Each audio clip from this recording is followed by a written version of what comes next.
This is Joey Potter Missions, and we're here at Browning High School. And I'm going to let you introduce yourself.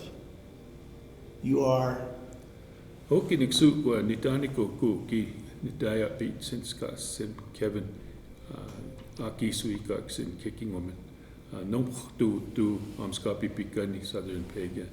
Nitsi tu pi itunyo Browning. Niksista anista sister kumpu ka tu Saskatchewan. My mother. Nina anista Lois aki suika sin tu Browning. My father. Noch six Jim and Rose Caffrey Heartview. So that's who I am. And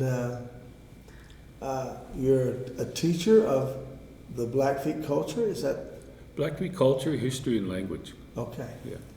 And how long have you been a teacher? I've been teaching for about 25 years, 8 years here in Browning. Okay.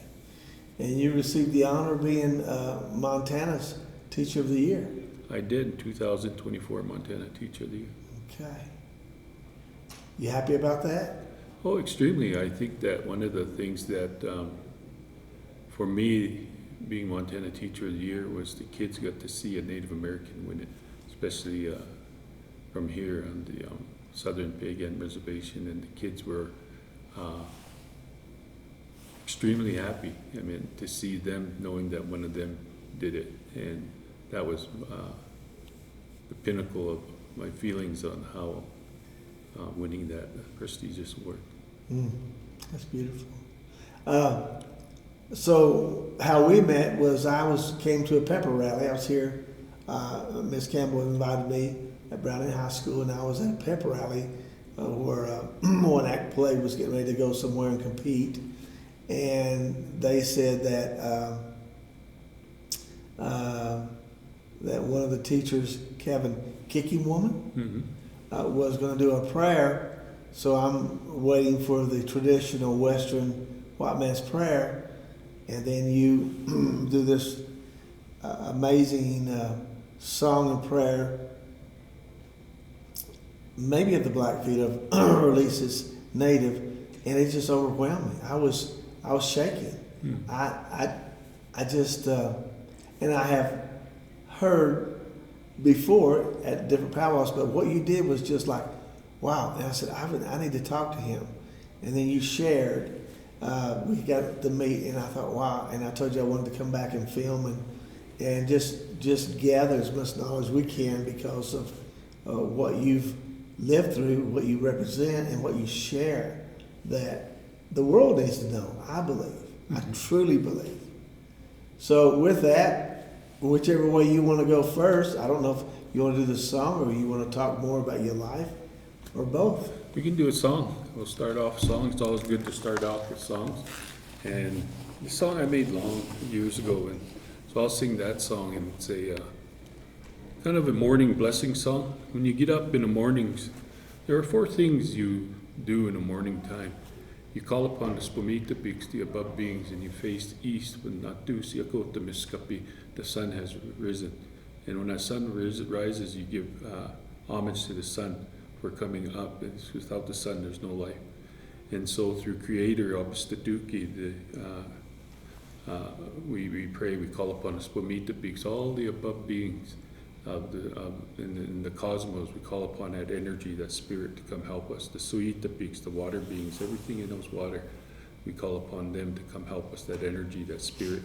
And the Natuita peaks, those holy beings, those ancestors who crossed over to the other side. And the last, we call upon the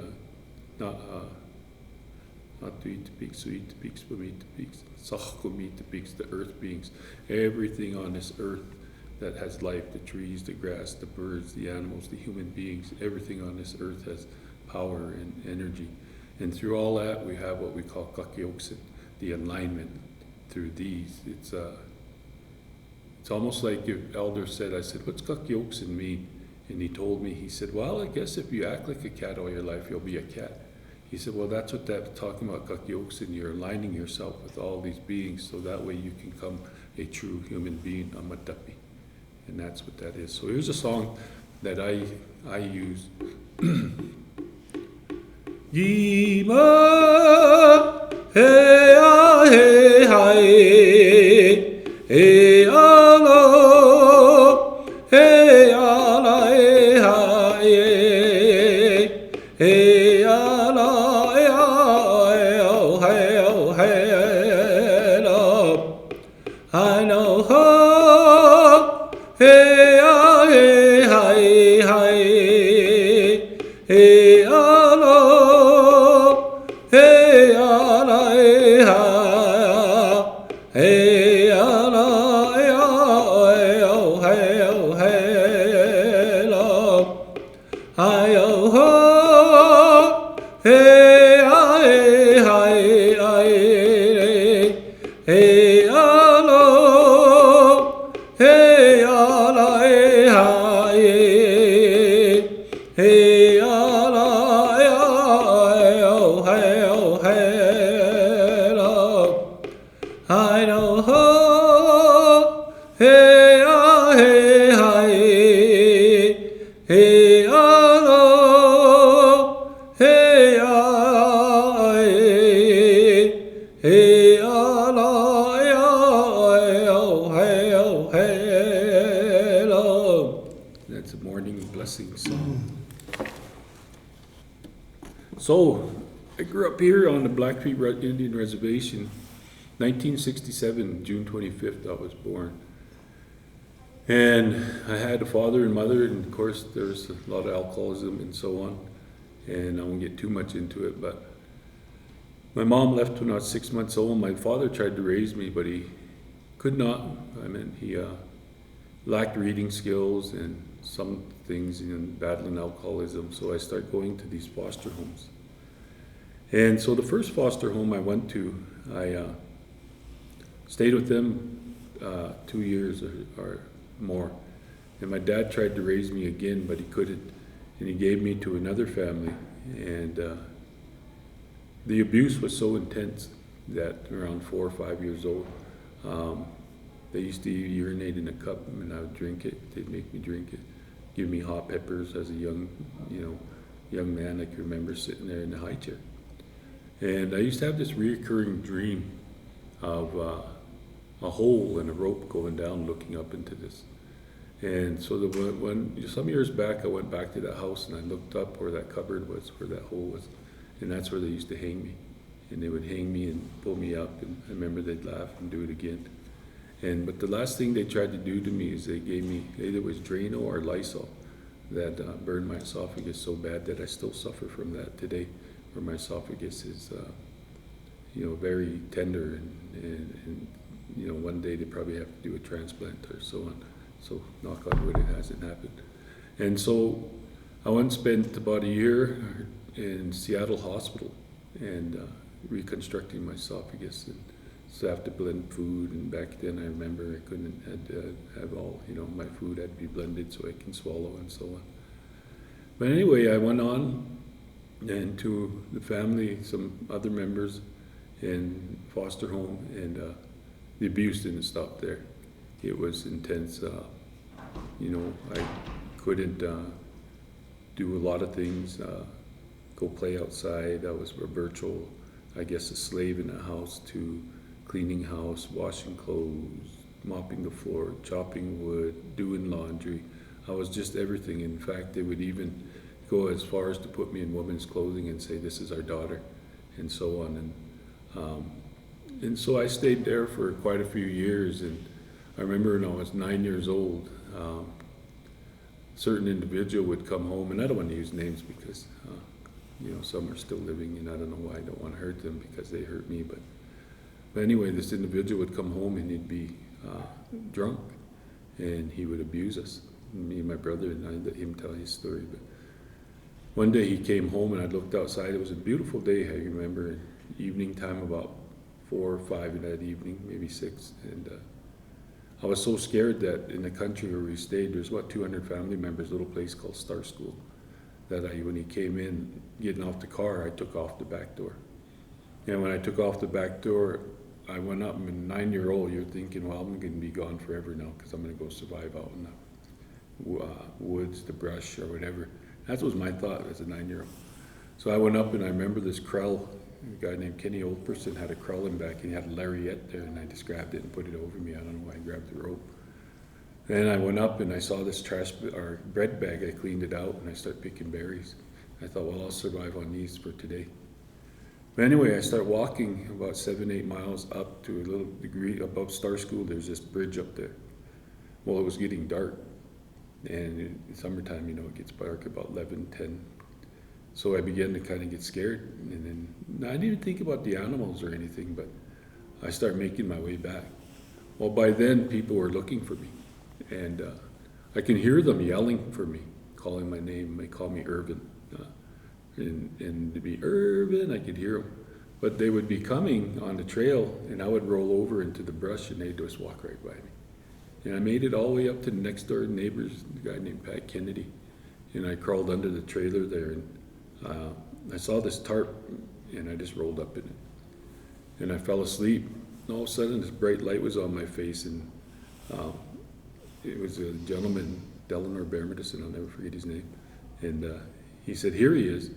And I started to crawl out from underneath, and I just stood at the corner, and everybody was running by me and going out to the flats or the brush out there to try to find me. And finally, I knew I was caught, so I said, "Here I am." And so that's some of my experiences growing up at 9 years old, and what I had to go through. The abuse was intense. I don't know if the physical abuse affected me more than what was said to you. You're a bastard. You're don't know who your dad is, and things they would say to me.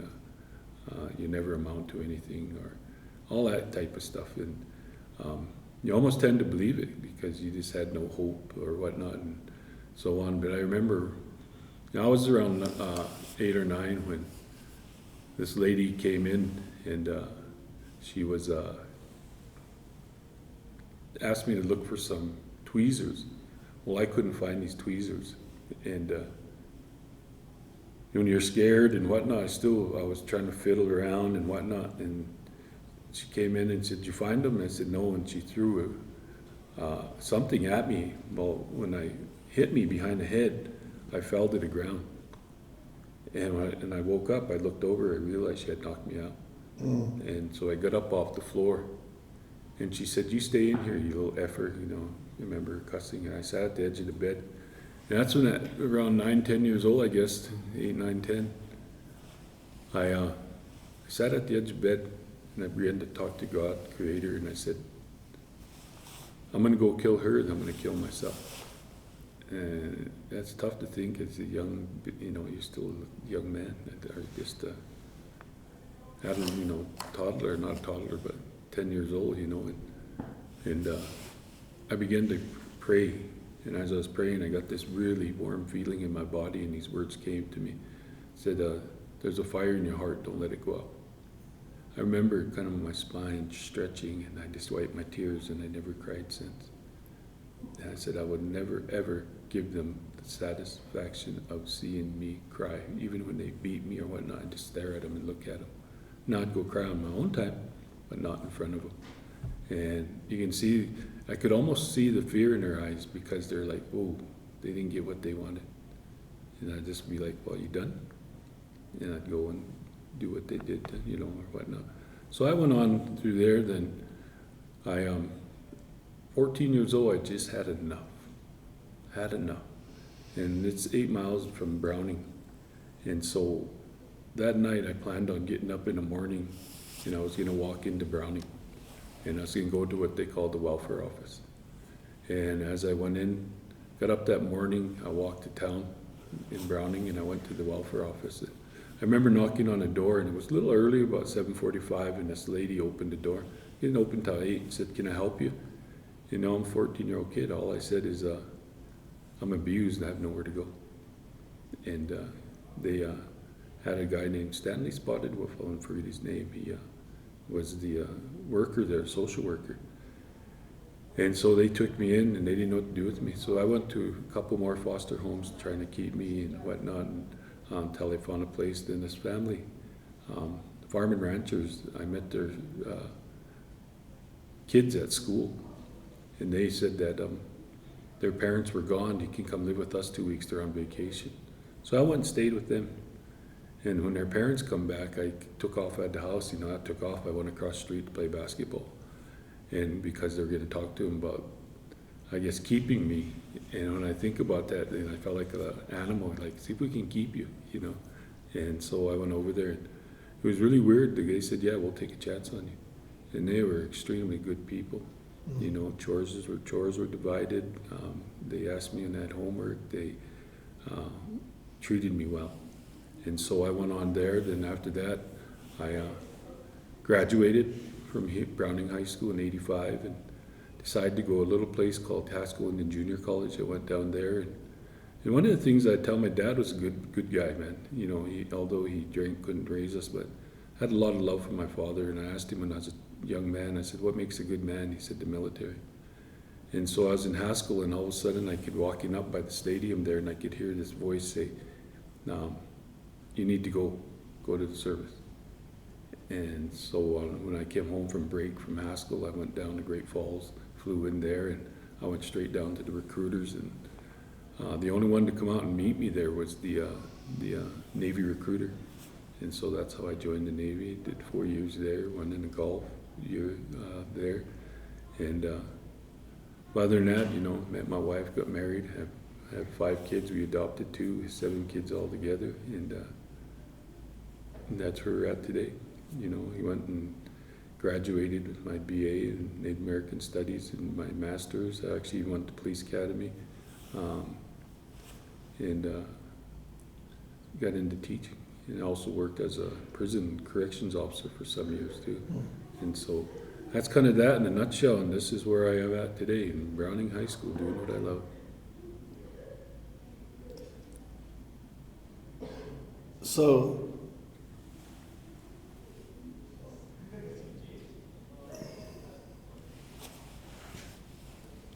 did you ever report? Did the tribe ever do anything against these foster? No, in those days, in the 70s and 80s, we were conditioned that when they would come out and do checks on us, we were dressed in our finest. We had to, say everything was good, it was happy or whatnot, because you knew you would get the hell beat out of you, and so on. So you didn't. I'll tell you a story. When I got on a bus in the evening time at the middle school up here, and my brother wasn't on. And I was like, well, I knew something was wrong. So we got out there to Star School and went into the house there, and my brother was sitting there. And I said, well, come you right on a bus? He said, look, and he pulled his shirt open, and his arms, he had bruises all over him. One of the people took a stick to him, and because they thought he was turning them in or getting a spill of beans, and so they beat the hell out of him. So you knew not to say anything. Which is a story probably of many foster children around this world. But and I remember our first meeting. You talked and you said you asked God to literally remove or rescue you. And you looked very straight to me without emotion. He says, and you said, that's why I don't believe in God, because he didn't. Yeah, I prayed every day, help me.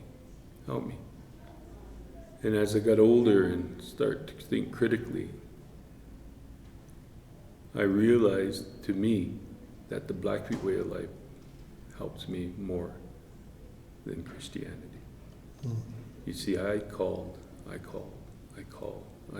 I just don't like that saying, well, he only gives you as much as you can handle. No, I went through hell. And Brady makes cold weather to the office. Brady makes cold weather. And so that's how I feel. I don't make no bones about it, because I feel like my prayers have been answered. And you were raised in, was it Heartbeat or was it here? Star School, little place out here, about 8 miles northwest. I've gone by it. Well, it's, I've heard similar stories at Heartbeat, and I know of the Catholic church there and the Baptist church, and there was a Methodist church. And speaking to them directly about coming back into the community and helping children in situations and families, the response has been, no, they can come here. Mm-hmm.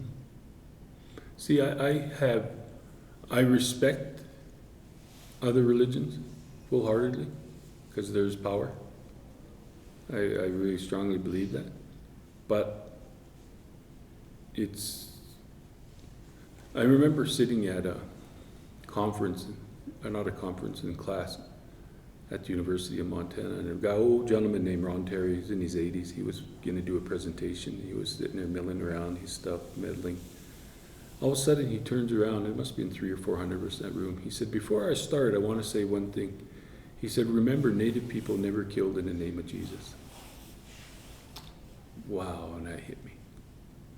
And I thought, wow, that is so true. You see, if you said you had a power and a mighty God, we respected it and accepted it, but it was used in the wrong way. So that was powerful to me. Wow, that is a powerful quote. Wow, my gosh. We had the pleasure of going in the music class, Adrian, and he started talking about music theory and how the Western music of notes and lines and harmonies and all that just was a great creation for the Western culture, but really doesn't embrace the natives. And you had shared, I said, because I remember being not knowledgeable, I said, so is this a song? Is this words? Is this rhythm? What? And you said some beautiful things about what you were singing and how that came about. And he touched on that and teaching their students now how the things that you told me, this A Song of Prayer is sung by the indigenous, how they're trying now to write that and do that. Could you expound on that? Because it just really fascinates me. Well, it's a non-lexicon syllable, meaning it's all voice. Your instrument's your voice. Okay. And so everything songs, I know hundreds of songs, and they're all filed up in my noodle. And so when you're ready and you're learning a song and you can practice it over and over and still can't remember it, and all of a sudden that song comes to you and you never forget it. Creator says you can now use it. And so that's what I strongly feel. And so these songs, when you think about it, I can show you up here. In the Blackfoot way of knowing, I did this presentation. There's primary knowledge we have. Now primary knowledge is place and time. That's when we have the first sound of thunder that's going to happen soon. That's when we have our Nanamska Huinuman, our thunder pipe opening, because the thunder pipe, when the first sound of thunder, that is our New Year's, because everything's coming to life. And so we have our openings of our bundle, our thunder bundle. Now Okan happens in the summertime. So these songs are only sung during this period. Now, in sweat songs, there are 4 things you must need to have a ceremony. You must be able to speak the language, you must have the songs that are thousands or perhaps hundreds of years old. You must have a venue, where does this happen and what is the purpose? Now there's secondary knowledge. These are just powwow songs. Some people have rap music in native, flute music, love songs, honor songs, praise songs, and a whole array more. But this is very important. This is the primary knowledge, the sacred knowledge of place and time. And so when these songs are sung, I can sing you a couple if you'd like. They are your validation. And what I mean by that, if you're driving down the road and you get stopped, what do you need? Your registration, your license. Well, when I go to ceremony, when I sit there and I start singing the songs for that ceremony, people will look at me and say, well, he knows, he's validated because he knows the Psalms. The Psalms give you rite of passage and responsibilities to that ceremony. So that's why they're so important. They're so old, these songs. They're sung the same way every year as they've been since conception of time, to thousands of years old. So, and this is one of the this is in the sweat lodge. Mm-hmm. Okay. And this is where you go in the sweat, and you're the closest to Mother Earth. Okay. You got the fire, the water, the earth, and the air. 4 elements you need to have that make this world. And so you're entering the womb of Mother Earth. You're sacrificing yourself in there with the hot steam and prayers and songs and so on. This is one of the songs we use.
That's a sweat song, and I got about 34 of them I have, and that I use. You only need 16 in your sweat, so that's just a taste of one of them.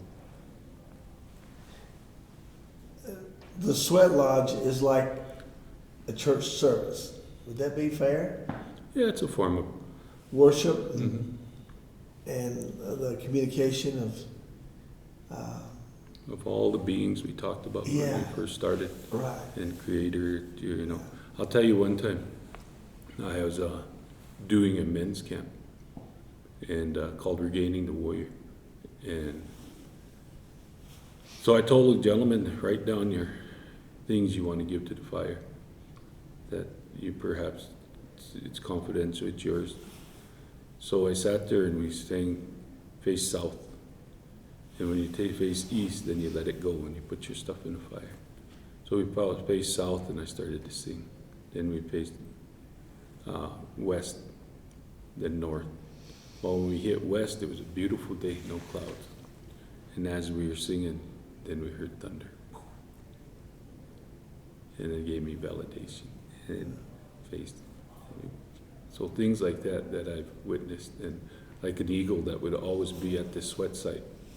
And I didn't realize it. I would go over by the river and I'd always say, oh, our friend's here today. And one day I was there and this lady was standing there and I said, look, our friend's there. And she said, it's only here when you're here. You know? And I said, that's my dad watching. You know? So this things like that I remember a kid riding a bike, and native kid in Missoula, and I said, get in, where are you going? I'll take you. He said, going somewhere. And I said, well, we're having a sweat. I said, I got extra shorts and stuff. You want to come? He said, yes.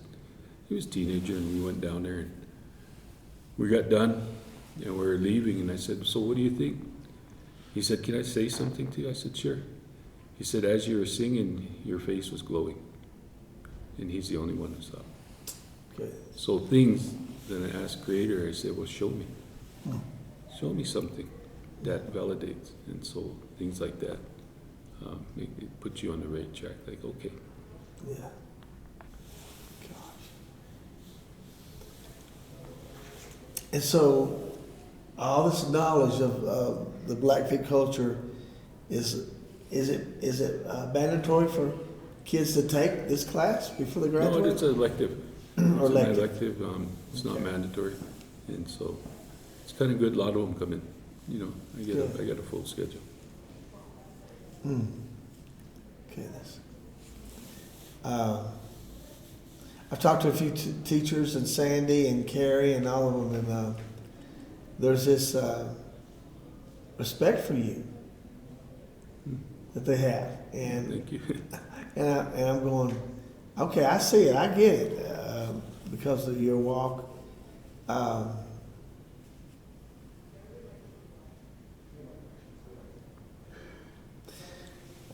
And I'm wondering, I wonder, the place you were growing up, I thought, wow.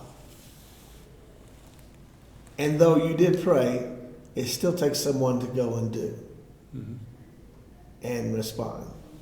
And the sadness is, as a person who, perspective of Christianity following Jesus, they didn't do what they were told and commanded to do. And that has nothing for you except that's what happens when that doesn't happen.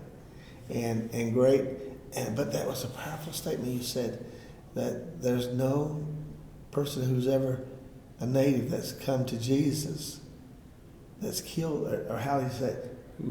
Native people never killed in the name of Jesus. Yes. Well, a whole lot of denominations did. Mhm. Wow. And it's hard to rectify or, Yeah.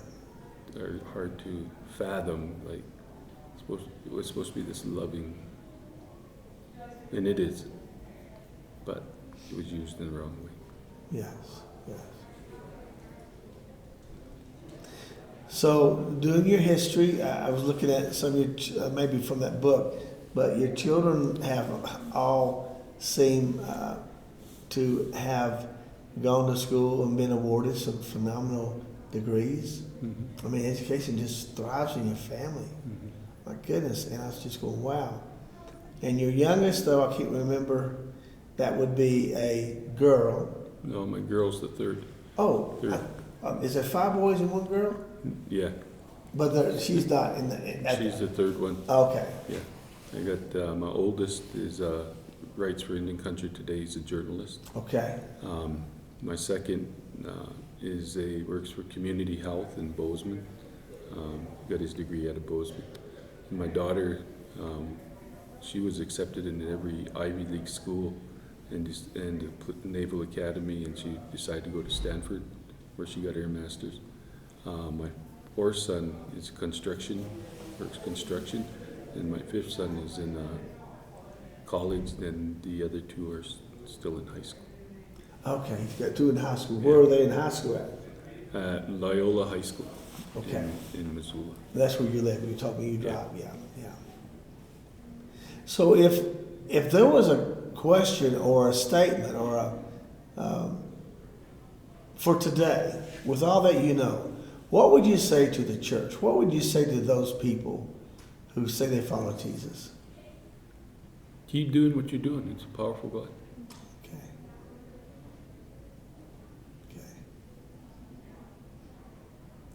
And what's your plans? My only plan in life is work hard. Walk in a good way. Okay. And when it's said and done, let my kids say he was a good man. That's my plans. Well, I'm just more overwhelmed now than I was the first time I met you. I just went, okay, and I'm still just going, wow. I love what you're doing. Thank you. I saw Sandy and Christy and Heidi and some of the others talk about the importance, and Liza, of this, of what you're doing and the excellence you're doing it in. In Cherokee, it's required. It's not elective. You have to take the language and the classes and everything. But also, it's so many tribal members, so that it's about the battle being lost. But so do you travel on your summers off, or do you? I work Summertime, I'm a tour guide. I work for a native tour guide company that we do native perspective of Glacier National Park. Of what? The native perspective of Glacier National Park. So over here at the park. Yeah, up here. Okay. And so we talk about relationship to land, language, song, what's tied to this land. And rather than drive through and talk about the name of that mountain and this, but we talk about the relationship. And I even talk about history and so on. Wow. So while I'm driving, I have a microphone on it. Okay. Yeah. So I do that tourism in the summertime. The big red bus? No, it's native owned. It's Okay. native run. It's Okay. only one of two transportation services they have over there that are allowed in the park, and the red bus is one. Where would I find yours at? What would be the name of it? Sun Tours. Sun Tours. Okay. Yeah. That's SUN. Yeah. Okay. I remember that because I've been in that park so many times. Has any of your children taken up the same calling? I'm gonna call it a calling, a purpose, and do similar things of teaching and passing on of what? Yes, and no. I've always put it in my kids' mind, you do what you want to do. I want you to believe that what you want to do. And so yes, some of them follow what I'm doing. Some of them follow, my wife's a devout Catholic. And so it's a mixture. And I tell them there's no right or wrong. You just find what you want to do. And so, like anything else, as you get older, then you start getting more spiritual. And so I know the seeds are planted. It's just waiting for them. I always remember an old janitor, Rick his name was. And my kids went to school there, and he worked there almost 40 years. And they had a big retirement, and all these people were there for him. Yeah, it's like, wow, this gentleman, a custodian. And he got up and he spoke and he said, I remember what he said. He said, I look around here and now I come to pick or see all the flowers that I planted. And it was just awesome. Wow. You know. Wow. So that's why I say we always plant seeds wherever we go. That's neat. Well, your wife being a devout Catholic, does she drag you to church? No. She knows my feelings. Okay. But I will go on special occasions. Okay. If it's Easter, Christmas. Every now and then I just go with her just to, show respect to what she's doing. In your knowledge, in Montana, is there any blend of the churches, Protestant or Catholic, and the native spiritual knowledge and what they do? Have you ever seen a blend? I think that Catholicism is more open to it. Okay. I think here, because that's one of the reasons I like to go to Catholicism with my wife, is because I feel that they're not as judgmental as far as blending the two. Because we can sing our psalms and pray in our language and so on. Whereas if I go to the other church, it's of the devil. It's witchcraft. And so I don't want to hear that. You're going to hell. Right. And so I'm just like, I'd rather just do you, I'll do me. So, we live in a white world, 4 of us. My organization, which they're part of, and they share and leave their jobs, leave their paychecks and stuff to come and sacrifice and be here with me, which I greatly appreciate, and to help students and families in the situation. Hopefully, we've rescued about over a dozen children in other countries that they've literally had their hands on, and that we care for. They have a home and stuff, and feed and shelter, give them their education, and we take care of them, and hopefully can help do that pattern here if into those who are already trying to do that and be assistants. But anything that maybe we don't think of or we miss sight of, because I know there's probably days you can share of, yeah, there's a lot you guys need to know.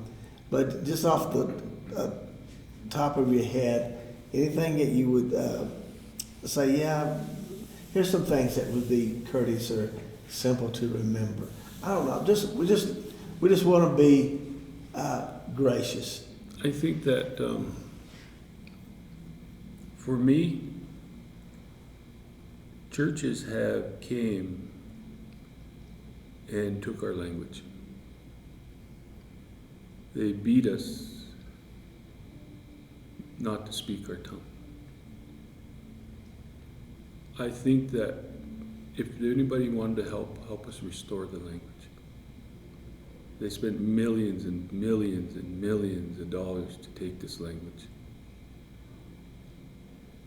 give it back, and help us retain it. We need help.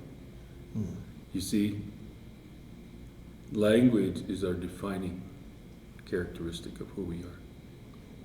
And that means every language. You see, I don't speak Navajo, I don't know what they do. I don't speak Russian because they're Russian. I speak Amskapi Pikani, Nitsipoi, real speak, Southern Pagan, the Blackfoot language. And without language, you lose your identity. And that is the biggest thing for me. Help save a language.